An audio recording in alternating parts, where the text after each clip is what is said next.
joined now by the ranking member of the House Oversight Committee, Robert Garcia. Thanks for joining me again. Yeah, happy to be here. So big news out of the House Oversight Committee today. We have a new trove of emails that was released from the Epstein estate to the Oversight Committee that suggests that Donald Trump had a much closer relationship than Jeffrey Epstein. First and foremost, your reaction to the new news that we've gotten today. Look, I think it's pretty significant. I think the emails that we've put out, and there's a lot more emails coming, and we received a bunch of documents, about 23,000 pages. We've maybe put out about 20 pages so far. Look, these are really revealing. It's obviously has Jeffrey Epstein talking to Ghislaine Maxwell about Donald Trump spending significant time, many hours with one of the victims. It talks about Jeffrey Epstein communicating with Michael Wolff about knowing about the girls and Trump's kind of knowledge about knowing about the girls. And these emails really allege and lead us to a lot more questions. I think what's really important is that all of this can be put to rest today, and we can get justice for these victims if they would just release the Epstein files. And right now, Donald Trump is furiously working the phones, trying to stop this petition from coming out the door. He is, I understand, very upset about the release that happened today. And we're going to continue to push every day till we get the truth.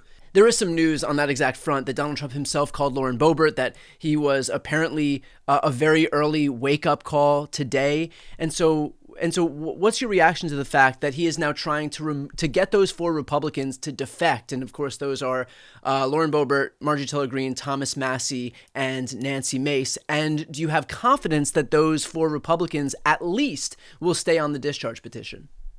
Well, look, first, Donald Trump spends his entire campaign saying he wants to release the files.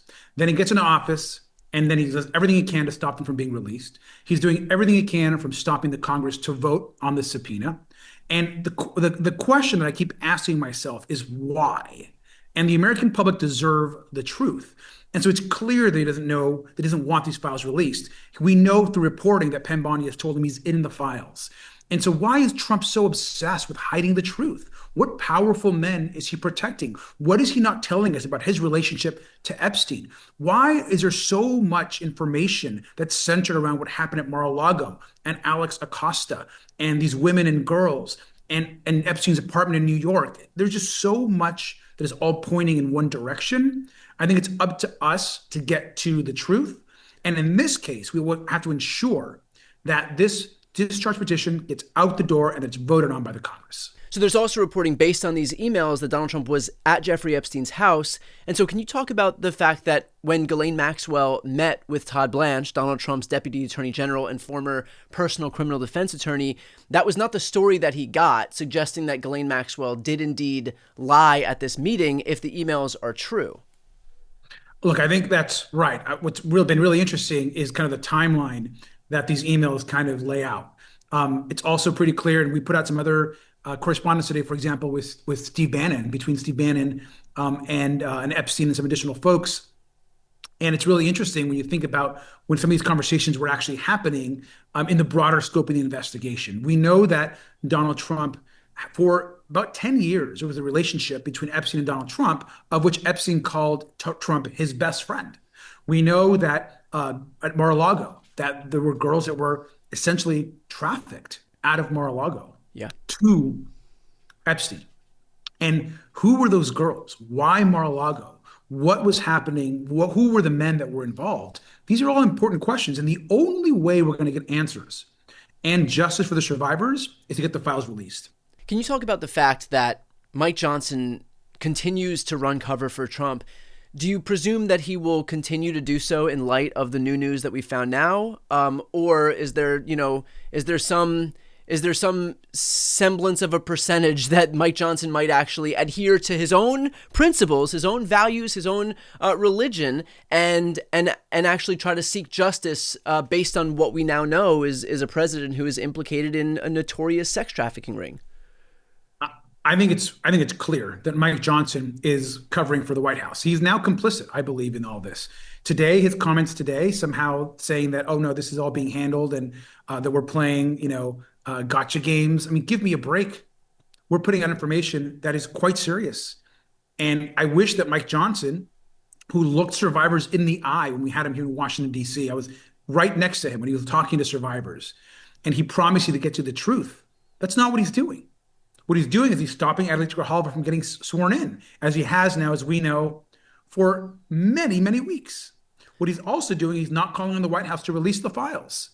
And he's allowing James Comer on the Oversight Committee to stall our investigation. But look, we may not be in the majority, but our committee, we're scrappy, we're fighting, we're tough, and we're going to get the truth out to the American public. What is the difference between the Epstein estate and the files that are at the DOJ right now, and how are they different? Like, well, I guess what I'm asking is, there are files that are going to continue to be released thanks to the Epstein estate, but does that include everything that the DOJ currently has? Does not. So what is likely is that most of the Epstein estate emails, or many of them, are likely in the broader Epstein files that the DOJ has. So and that then is some. not vice versa, right? What the DOJ has is an extensive, essentially collection of files, documents, photos, possibly videos, a bunch of information that we need access to, and that Donald Trump himself promised we would see and release to the public.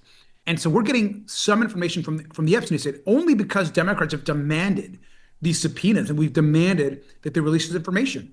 If it was up to Republicans, we'd see nothing. Did Donald Trump know that these particular emails existed? Because we know that Pam Bondi had told him that he was in the files. We know that Pam Bondi obviously has access, insight into what these files say. So was Trump aware that these specific emails existed? Emails that said, for example, and I'm reading right here, that from Epstein to Maxwell, that say, I want you to realize that dog that hasn't barked is Trump. The victim spent hours with him at my house, has never once been mentioned. I don't know. I mean, that's the truth. We don't know what Donald Trump may have seen or knows about. Does that email exist in what the DOJ has? We don't know, because we don't have access to those files, even though we have a legal subpoena and a binding document that is forcing and should force the release of all that to us. They refuse. They're breaking the law. And so we're going to continue to stay on this. The American public deserves transparency and the truth, and we're just getting our work started. Have you heard from any of your Republican colleagues, aside from Green, Mace, Massey, and Boebert, who have signaled any willingness to sign on to this discharge petition in light of what we've learned today? I haven't heard from any new members, but I know of a lot of them that will vote yes if this gets out the door. So basically, because we know that there are enough just to get this thing over the finish line, do they feel that it's not worth it then to be on the wrong side of this thing, recognizing its inevitability? I think they don't want to be on the wrong side of Donald Trump. I mean, this Republican caucus is essentially time after time bend the knee to Donald Trump, and they do whatever he wants. And so they don't want to cross him. I mean, he's making calls right now to those members, trying to get them at the White House to discourage them from being on the petition. It's not right. And so what would your message be to those 4 Republicans who remain on the petition in light of what we're seeing now? My message is to stay strong, do right by your constituents. It's their position. Let's get the truth out there. And we have to follow the truth and go where the facts lead us. And I think they're doing the right thing. And finally, last question here. When should we expect any new news on this front? Obviously, this morning there was this big reveal, but when should we expect any more news based on the trove of documents that the estate has sent over? I mean, I think there might be some additional information that comes out today. We're trying to release as much as possible.